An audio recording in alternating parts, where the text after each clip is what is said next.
Idaho Matters podcast is brought to you by St. Luke's On-Demand Virtual Care, which allows patients to see a provider from their home using a computer or smartphone with on-demand care for common ailments, such as a cough, sore throat, or a sinus issue.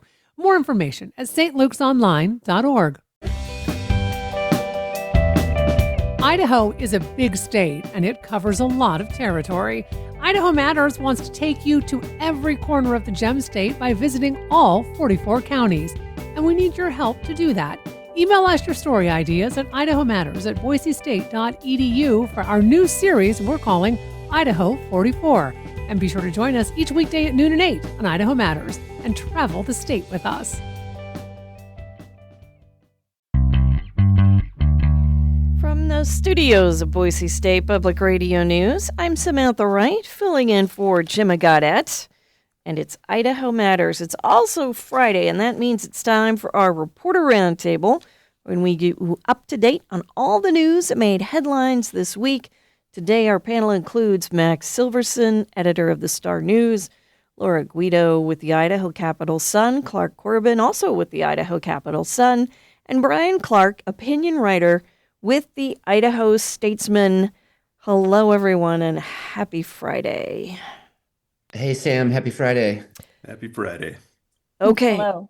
Hi. Okay, so I just dropped all my papers. I don't know where I am. Max, I think we're starting with you.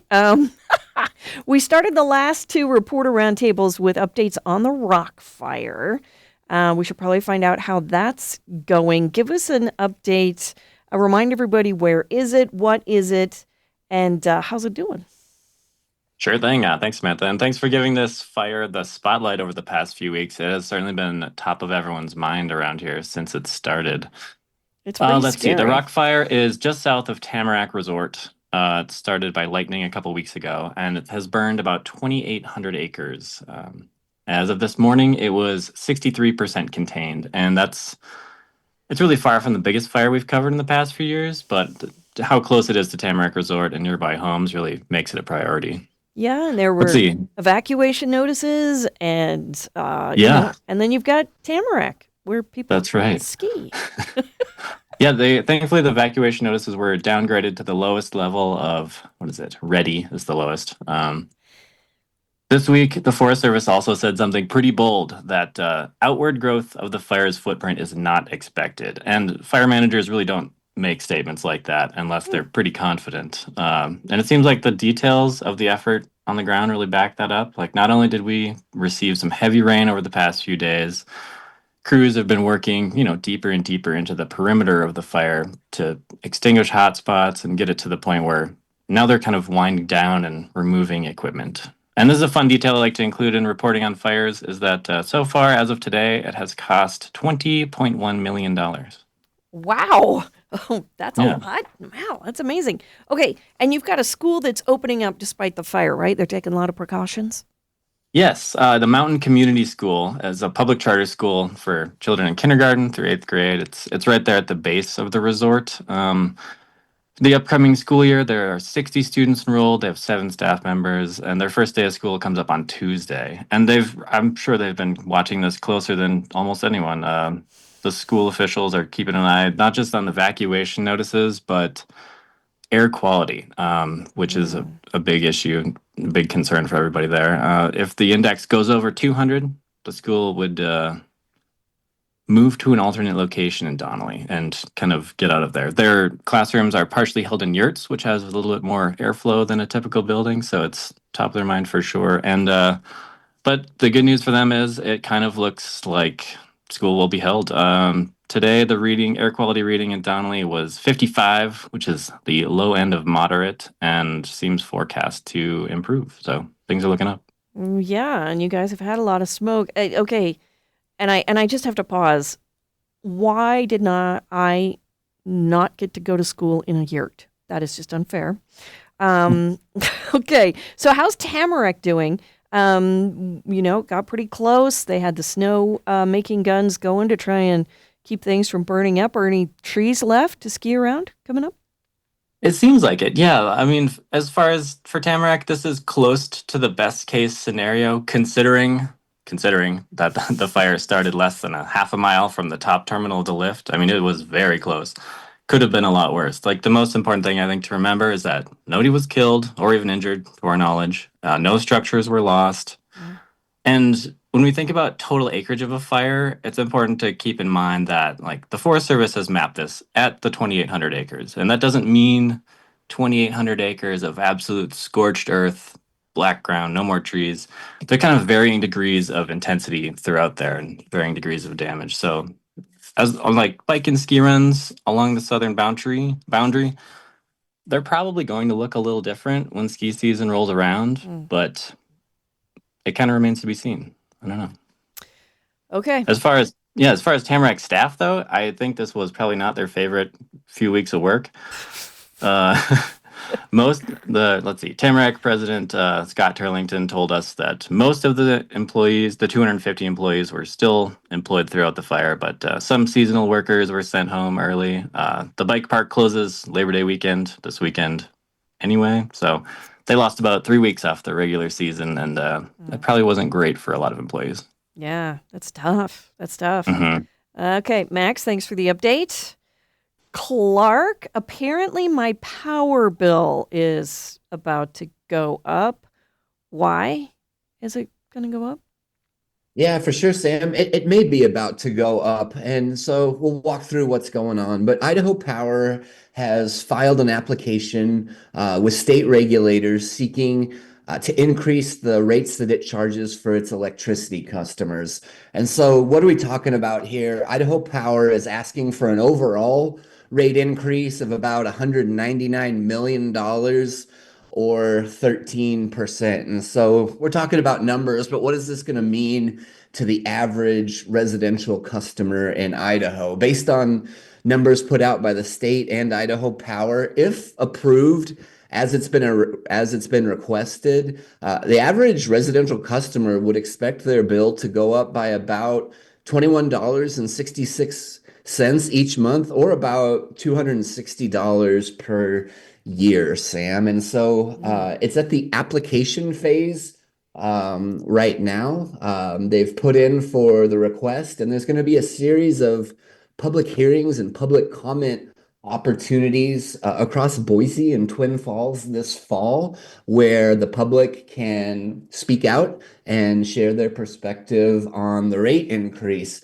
What I've been told is that it has to go through the process, and so the earliest the rate increase would actually affect customers would be January of 2026, January of next year. I've actually done a couple of articles, Sam, kind of looking into Idaho Power. They have a long-range 20-year forecast that they filed with the state of Idaho earlier this year, talking about how they need additional electricity capacity and transmission. They're expecting a large growth in both the amount of customers they serve and their sort of, the term they use is peak energy loads. But you could think of that as like use and demand over the next 20 years. But I think there's something interesting going on, and that's this sort of expansion of large industrial and data center projects within Idaho Power's customer area. And so we're talking about things like the Meta data center in Kuna, or the expansion plans for Micron in Boise. Those are really driving industrial growth for Idaho Power in a new way. And kind of we've reported on that, but that's worth keeping in mind. But yeah, there's a series of public meetings this fall. It starts off in September. It starts off next month on September 16th, when the Idaho Public Utilities Commission is actually going to give an overview and an online workshop kind of going through Idaho Power's request. And then in October, there's 2 dates where the public can show up to public hearings and offer testimony. The first is going to be October 27th at the American Legion Hall in Twin Falls at 4:30 p.m. And then there's going to be another one in Boise on November 20th, also at 4:30 p.m., and that will be at the Idaho Public Utilities Commission office on Chinden Boulevard. I know that's a lot of dates and a lot of numbers that I just threw at you, but at idahocapitalsun.com, we have an article talking about the proposed rate increase, listing the dates and the schedules for each of the public hearings. And we also have a link at the bottom of that article, Sam, for if folks can't make it to either one of those physical public hearings, either October 27th in Twin Falls or November 20th in Boise.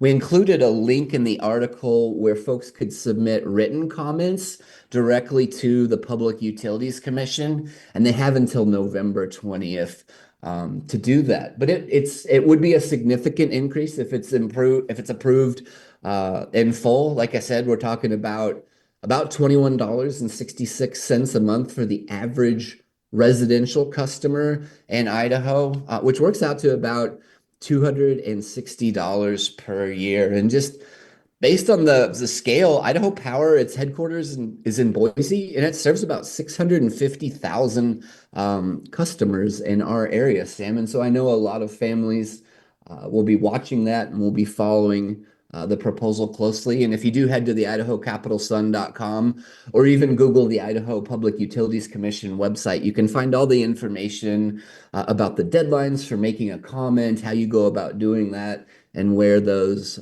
meetings will take place, Sam. And it's a really great build out on the Sun. Go check it out. You've got everything on there, really well laid out. Nice listing. I'm thinking of going to live in a yurt, then I don't have to pay for electricity. Thank you, Clark. Yeah, the yurt's sounding nicer and nicer all along, as long as we can get some of that wildfire smoke cleared out, right? Yeah, that would be great. Oh my gosh. Okay, Laura, this is a very, I have to say, disturbing, fascinating story. It's about how the parental consent law is affecting Idaho's 988 crisis and suicide hotline. And this is not anything I thought would be together in the same sentence. First, tell us about the law and what it says and how it's hurting the hotline. Yeah, the law was passed by the legislature last year, and it requires parental consent for almost any type of medical service. That was mostly required in the law before, but there used to be some exceptions for teenagers for certain types of care, and it got rid of most of those.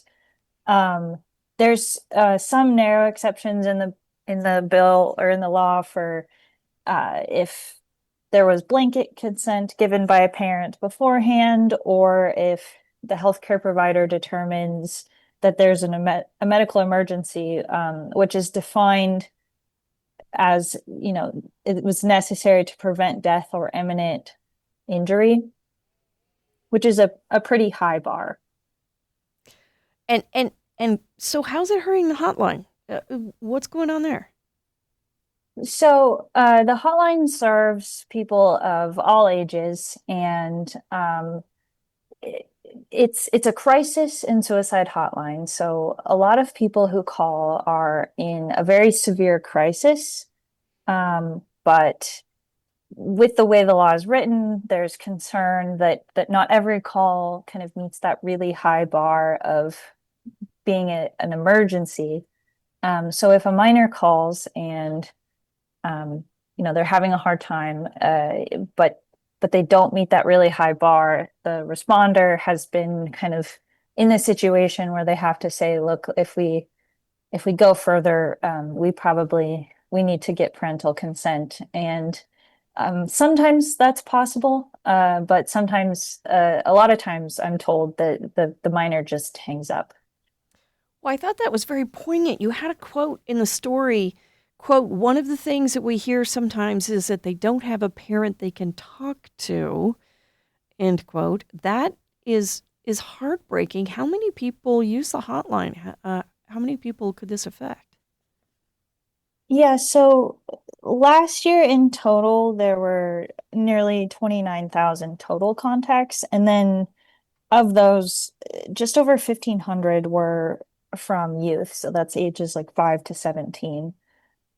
So a lot of young people do call this hotline. And then another way it's being affected is I talked to Lee Flynn, the director of the hotline, and she said that it's best practice when someone calls to do a follow-up, like within 24 hours. And without parental consent, they're not really able to do that follow-up call after someone calls. Wow. Oh, okay. Laura, thank you. Okay. Max.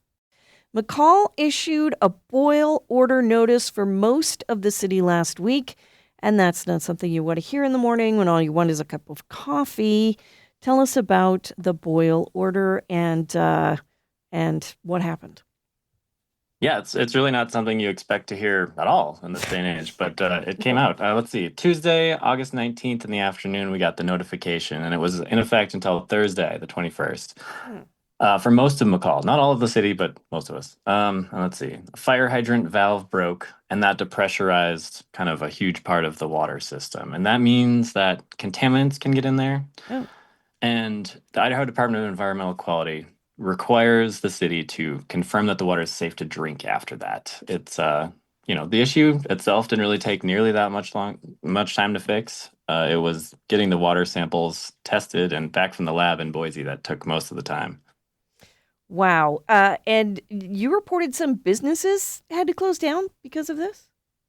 Yes, my colleague Sierra Christie did some reporting that was very interesting. I think she talked to some coffee shops and some other restaurants that had to close their doors for most of this time and a little afterwards, it seems like. So even though coffee shops, boil water for a living, they had to close to, clean ice machines, replace filters, sanitize equipment, and I think the boil order really did hit some businesses a lot harder than it hits people at home who maybe just have to boil a cup of water and drink it and they're fine. But it's a whole sanitization process for these businesses that takes some time. You don't even think about it, but there is all of that. Wow. Is this likely to happen again? I hope not. Yeah, we hope not. We expect not. This was the largest disruption in the McCall water system in 15 years, longer than anyone could really remember. Could be much longer. And it came from one single hydrant. So, by and large, the system appears to be just fine, but hopefully we wait another decade and a half before something like that happens again. Okay. Thank you, Max. Clark, you and Brian are talking about the same thing here, so I'll start with you. Tell us about Idaho's $80 million budget deficit and how we went from a $2 million budget surplus 3 years ago to being $80 million in debt. Yeah, for sure. I appreciate it, Sam. And we're going to get into some numbers here, and I'll reach out to Brian for a lifeline in a minute. But I just think it's important when we're talking about budgets and numbers, we're really talking about funding for programs that make a difference for Idahoans. And so that's why we pay attention to the state budget situation. But you're exactly right. The latest budget and revenue report for the month of August that came out of the Idaho legislature showed that the state is projected, it's a projection at this point, to end the current 2026 fiscal year with an $80 million budget deficit at the end of the year.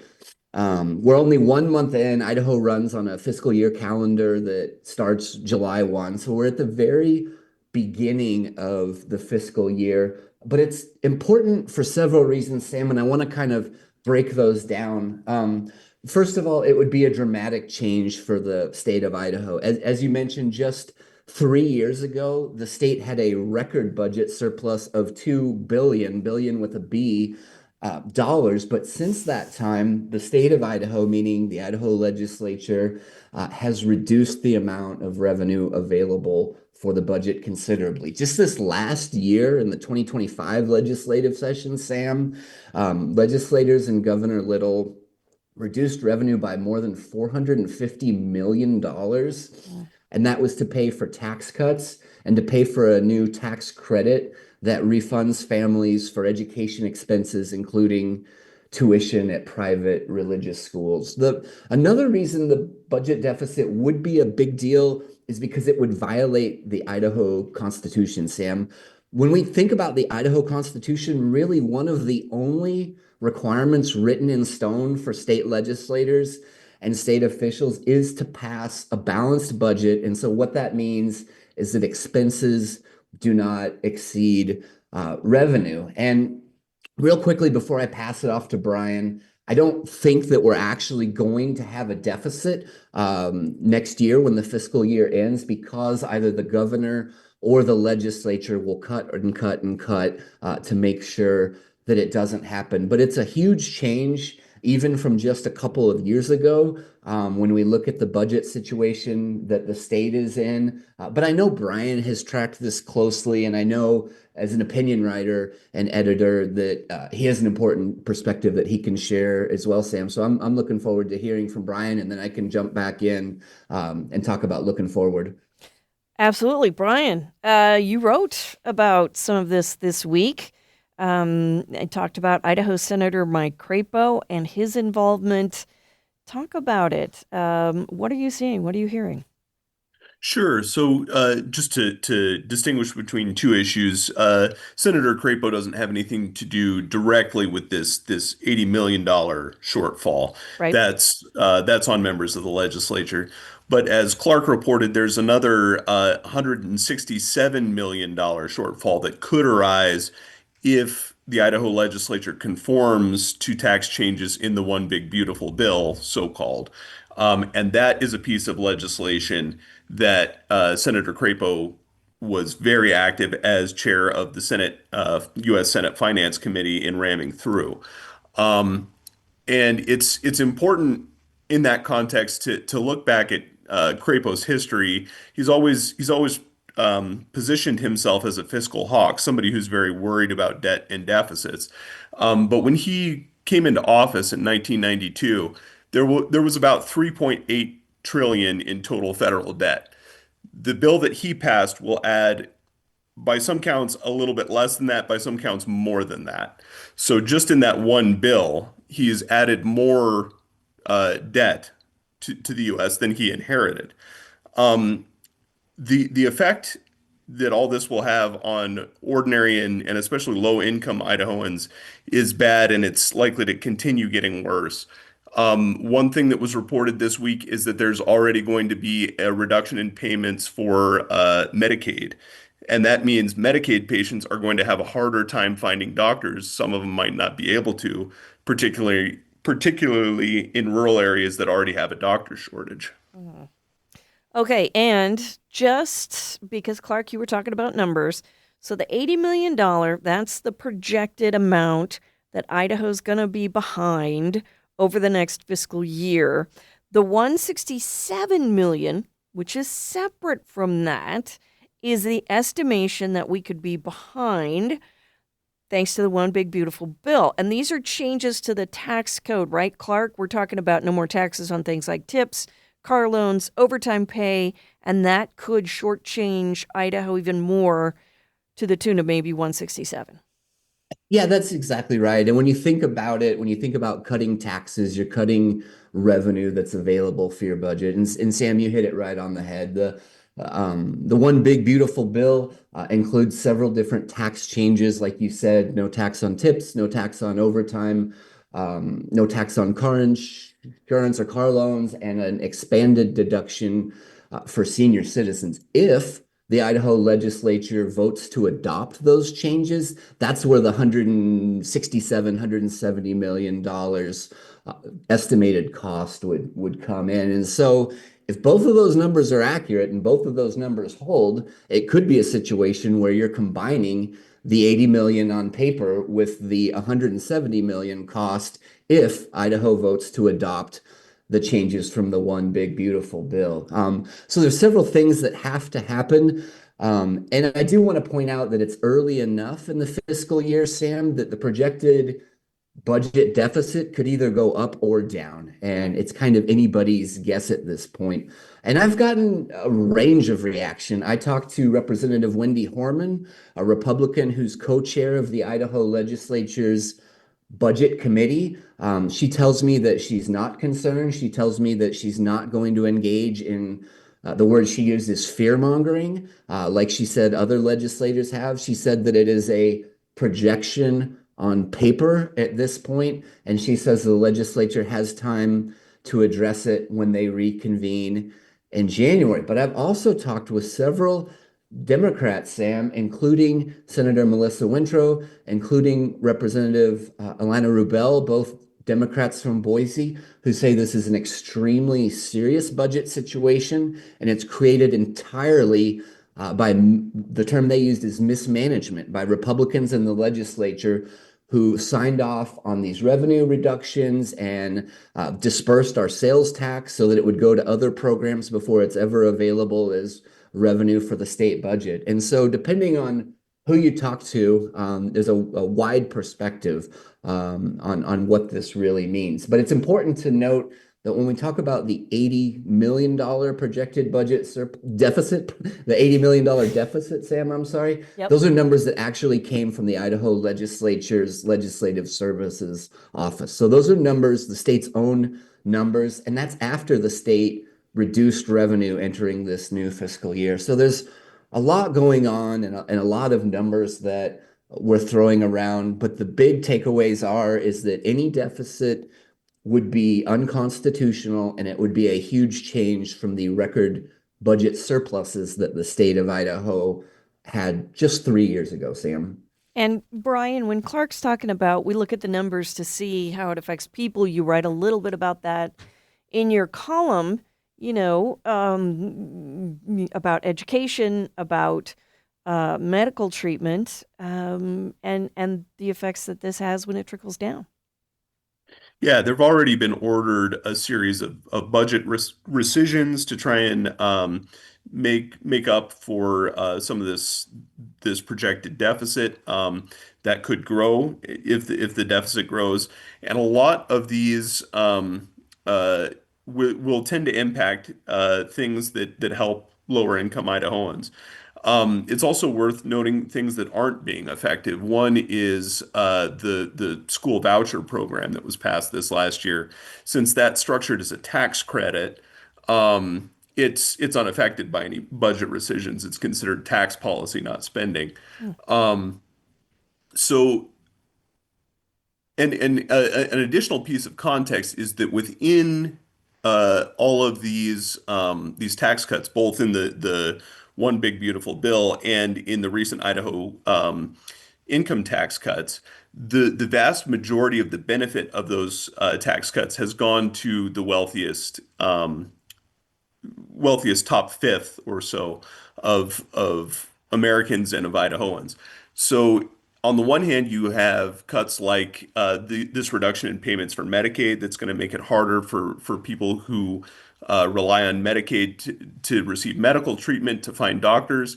And then on the other hand, you have tax cuts that largely don't benefit them. In fact, according to the CBO analysis on the federal level, the effect of extending the Trump tax cuts in the one big beautiful bill will be a net loss of benefits to people in the bottom 40% of the income distribution. They will have some tax cuts, but they'll lose more in terms of food stamp reductions, SNAP reductions, and Medicaid cuts, things like that.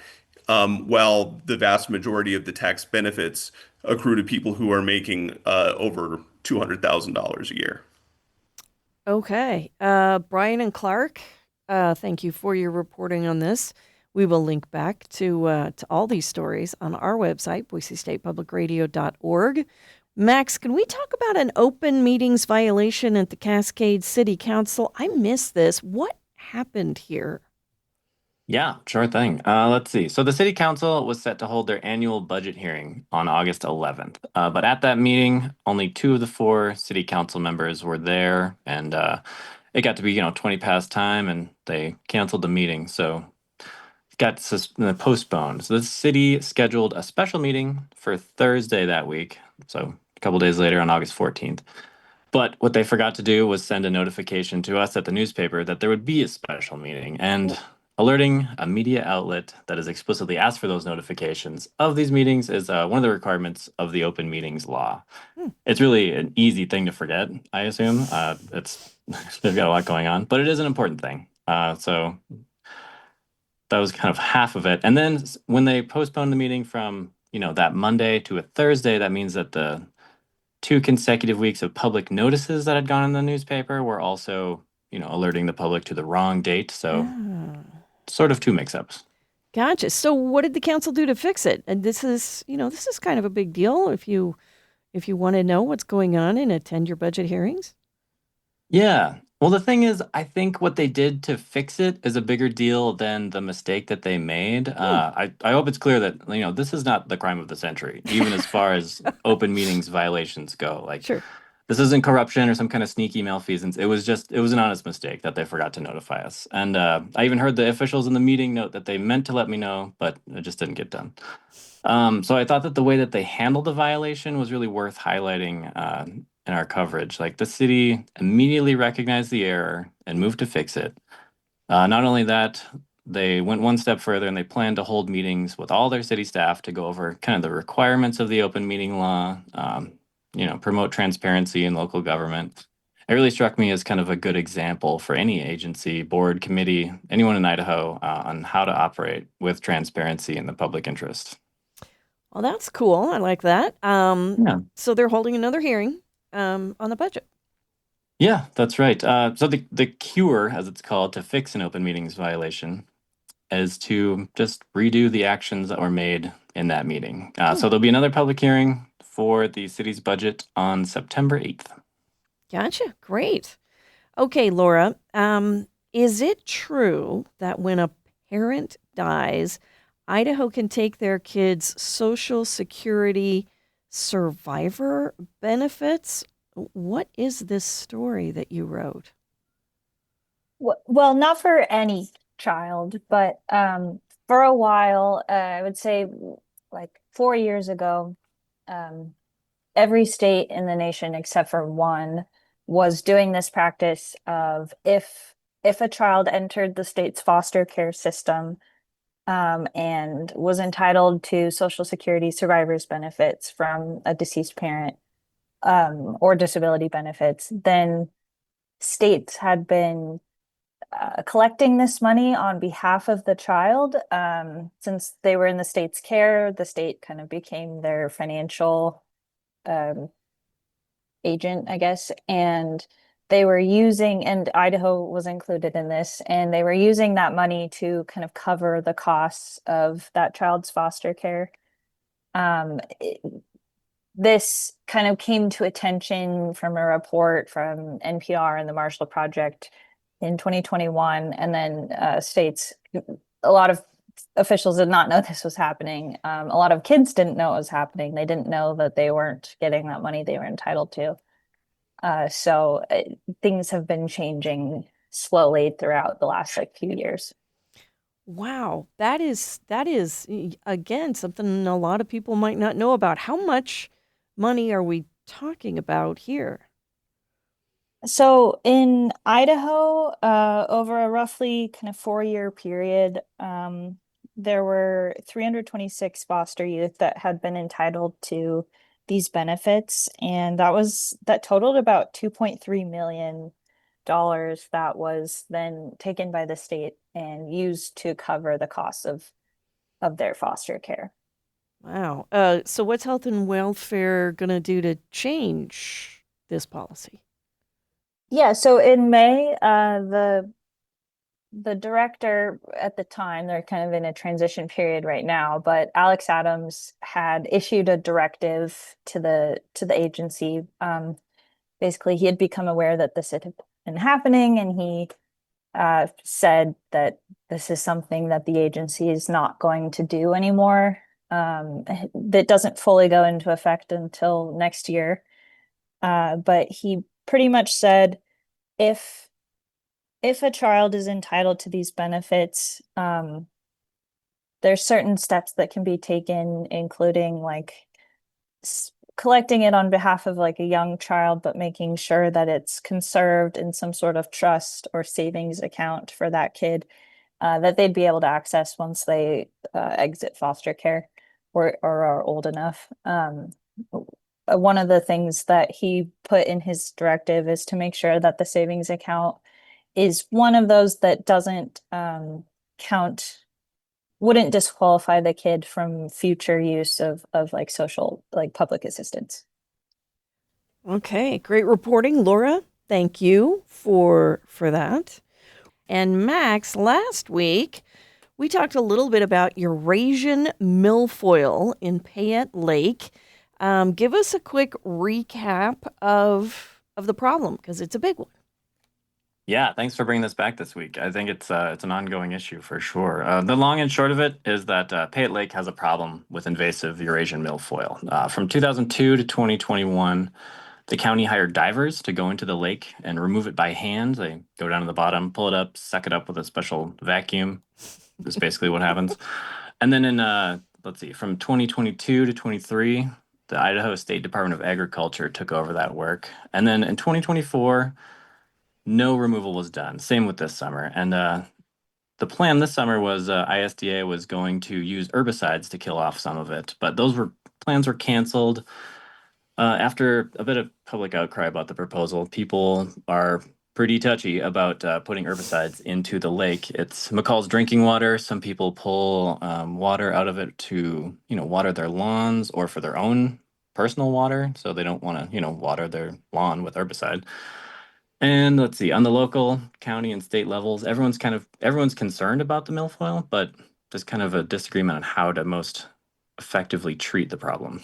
Right? Nobody wants to poison their lake. We get that. No.